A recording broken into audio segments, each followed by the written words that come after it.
How was your trip to Paris? Okay, I guess. Just okay? I'd love to go to Paris for work. Well, traveling for work sounds fun, but it can be boring.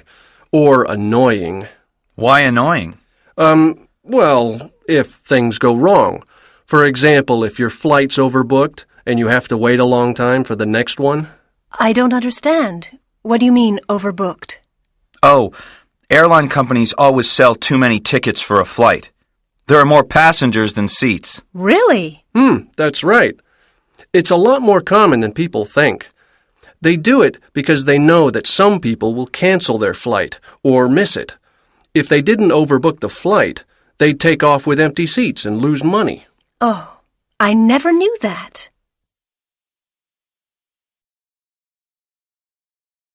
Okay.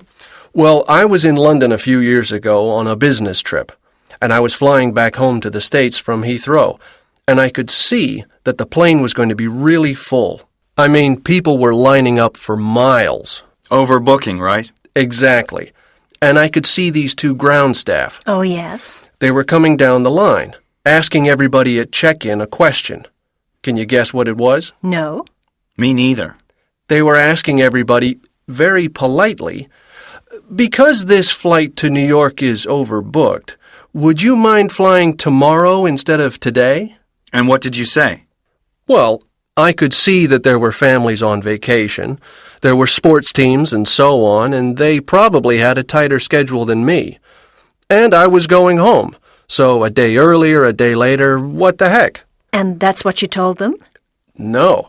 I said, it would be very inconvenient for me not to take this flight today, but if you don't find anyone, come back and talk to me again. And guess what? They couldn't find anyone else. The families couldn't wait a day, neither could the sports teams. But you were more flexible? I knew if they came back, the situation would be worse. So I told them, as I said before, it's not convenient for me to miss this flight, but you can put me on tomorrow's flight if you upgrade my seat to first class. Hey, that was good. Hang on, I'm not finished yet.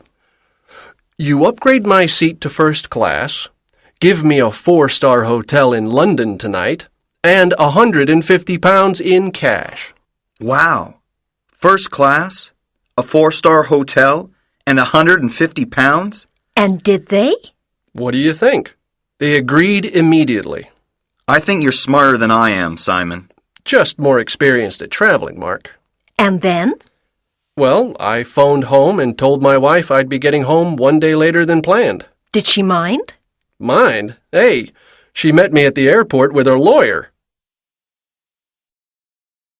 In our department, we do reports at the end of each month, which show all the money going into and out of the company.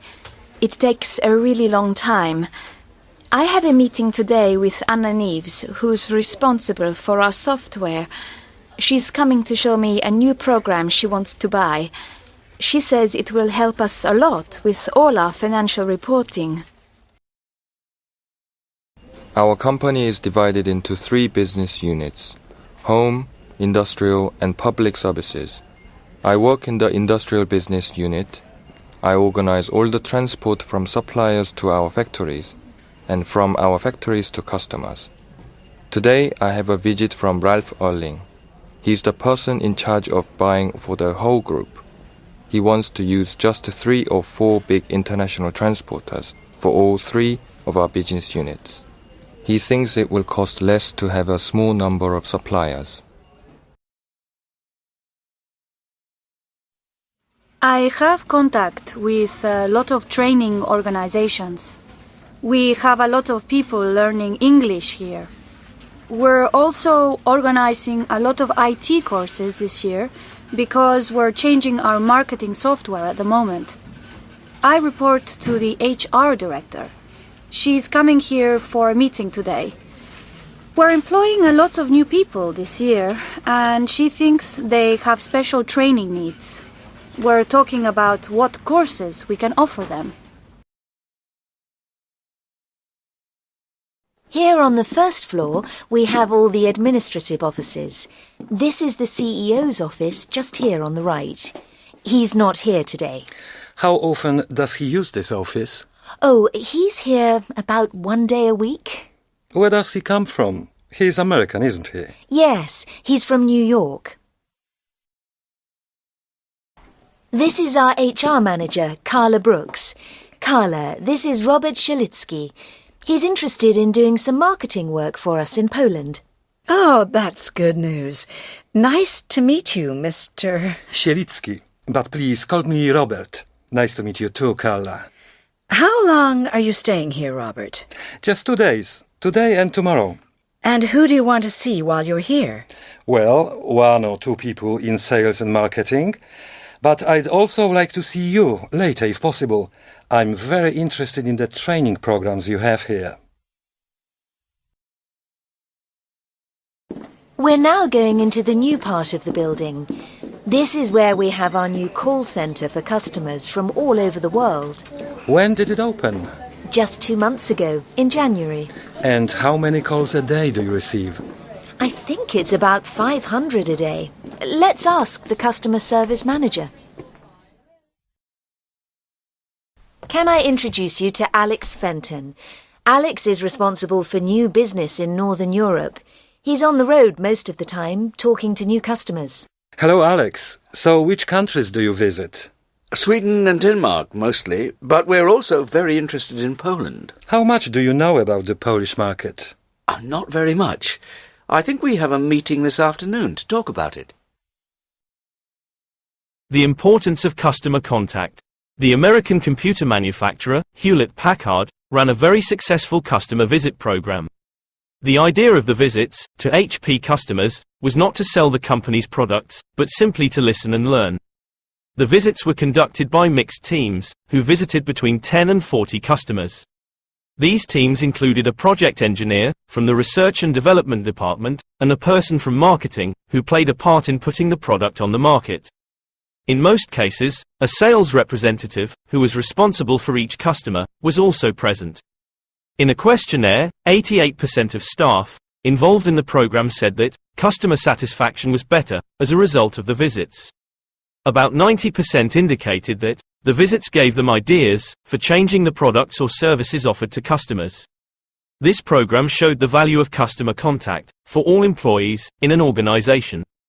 In so many companies, it is only those who work in sales, marketing, customer service, or technical support who have direct contact with customers. Today I'm going to tell you something about CRP. That means continuous replenishment. I'll also explain how it can be used to lower inventory and operational costs and to shorten product lead times. Let me start by explaining what CRP means. It is a system which is activated by consumer demand and which coordinates the flow of information and goods in the logistic chain. CRP is a sales-based ordering system which works like this. First of all, you decide what products you want to order at what stock level.